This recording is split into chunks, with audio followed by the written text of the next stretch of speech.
Hello friends, कैसे हैं आप सब। Welcome to Python programs for practice series. आज हम इसी का पार्ट 14 कंडीशन बेस्ड चेक कर डिस्कस करेंगे, जिसमें हम लोग आज डिस्कस करेंगे to check for divisibility of two numbers. मैंने इसका आइडिया आपको लास्ट टाइम भी दे दिया था कि इस पर्टिकुलर क्वेश्चन में हम यूजर से दो नंबर्स लेंगे और हम चेक करेंगे कि क्या पहला नंबर जो है वो दूसरे नंबर से डिविजिबल है या फिर नहीं है। फाइन। तो चलिए आइए इसको हम लोग स्टार्ट करते हैं। तो फ्रेंड्स, जैसा कि आप लोग देख सकते हैं, मैंने यहाँ पे मेरा स्क्रिप्ट मोड खोल दिया। अब यहाँ पे मैं क्वेश्चन लिख देती हूँ, डिविजिबिलिटी चेक। हम लोग यही लिख देते हैं, डिविजिबिलिटी चेक। फाइन। तो ऐसे ही सेट कि हमें दो नंबर लेने हैं, तो number 1 will be again divisibility check भी हम इंटीजर वैल्यूज का ही लेंगे। इनपुट और enter first number, enter first number, और इसके जस्ट बाद में एक और नंबर हमें इनपुट लेना है, num2। आई होप आप लोगों को, आप में से मैक्सिमम लोगों को इसका लॉजिक भी समझ में आया होगा। अगर आपने इवन ऑड वाला क्वेश्चन ढंग से समझा था, है ना, तो आपको वही लॉजिक यहाँ पे भी लगाना था, एंटर सेकेंड नंबर। अब इसको समझने से पहले एक बार इसका लॉजिक हम लोग एक बार फिर समझ लेते हैं फ्रेंड्स, कि इसका मतलब क्या है। जैसा कि मैंने आपको अभी बताया कि अगर मान लीजिए मैंने कोई दो नंबर लिए, मान लीजिए 10 और 5, तो आपको ये चीज चेक करनी कि क्या 10 5 से डिविजिबल है या नहीं है। इसका मतलब कि क्या अगर मैं 10 को 5 से डिवाइड करूंगी तो ये फुल्ली डिविजिबल होगा या फिर नहीं होगा। फाइन।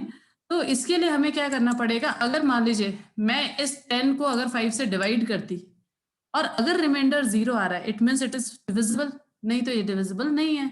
जैसे कि मान लीजिए अगर मैंने कोई एक और नंबर ले लिया, मैंने ले लिया 99 और 10। ठीक है।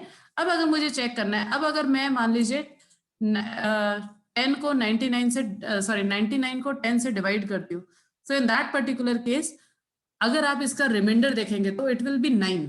तो यानी इसका मतलब 99 10 से डिविजिबल नहीं है।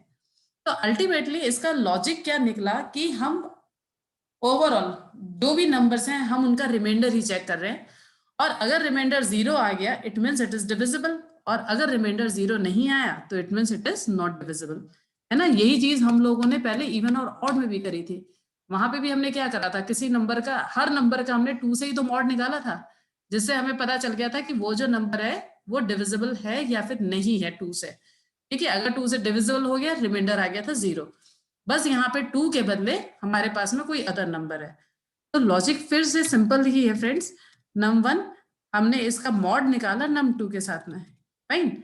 अगर ये बराबर है 0 के तो yes it is divisible, otherwise no it is not divisible. है ना, या तो हम इसको ऐसे लिख सकते हैं या फिर हम इसको थोड़ा सा और प्रॉपर करते हैं। मान लीजिए फ्रेंड्स, अगर ये 10 और 5 ही नंबर था, तो मैं कुछ ऐसा चाहती हूँ कि स्क्रीन पे ऐसा लिखा है 10 इज डिविजिबल बाय 5। फाइन। सो हम लोग क्या करेंगे, प्रिंट।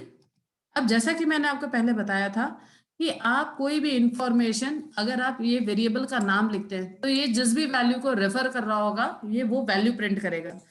तो मैं वही चीज कर देती हूँ यहाँ पे num1, और डबल कोट्स में जो हम लिखेंगे वो एज इट इज आएगा स्क्रीन पे। सो इज डिविजिबल बाय, अब मैं चाहती हूँ num2 के अंदर जो वैल्यू थी वो आ जाए, सो num2 एल्स। अब हम यहाँ पे लिखते हैं print num1 is not divisible by num2, is not divisible by num2। I hope आपको ये सारे इफेल्स वाले क्वेश्चंस अब इजी भी लग रहे होंगे, क्योंकि आप लोगों ने इसकी अच्छी खासी प्रैक्टिस कर ली। अगर अभी भी आपको ये क्लियर नहीं है तो आप प्लीज कमेंट बॉक्स में मेरा, जहां पे मैंने इसका आपको कंसेप्ट समझाया उस वीडियो का लिंक दे रखा है, आप प्लीज उसको देखिएगा ताकि आपको आपका कंसेप्ट क्लियर हो जाए। फाइन। तो इसका लॉजिक बहुत सिंपल सा था।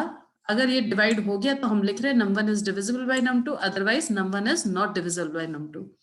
चलिए दोनों को चेक कर लेते हैं हम लोग। एज आई सेड कि हमें हमेशा ट्रू एंड फॉल्स दोनों पार्ट्स को चेक करना चाहिए।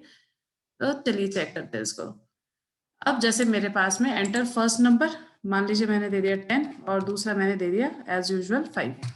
तो ठीक है, 10 इज डिविजिबल बाय 5 और अगर मान लीजिए मैंने रन करके दूसरा कुछ दिया होता, मान लीजिए मैंने दे दिया 99 और मैंने दे दिया 10, तो 99 इज नॉट डिविजिबल बाय 10।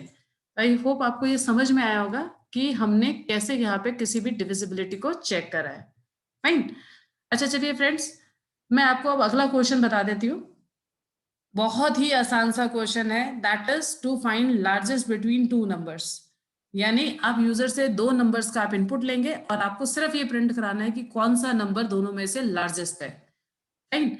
तो आप नेक्स्ट वीडियो तक इस कंसेप्ट को सोचिए, पॉसिबल हो तो आप लोग खुद इसका प्रोग्राम बनाने की कोशिश करिए, अदरवाइज सॉल्यूशन तो मैं आपको नेक्स्ट वीडियो में बता ही दूंगी।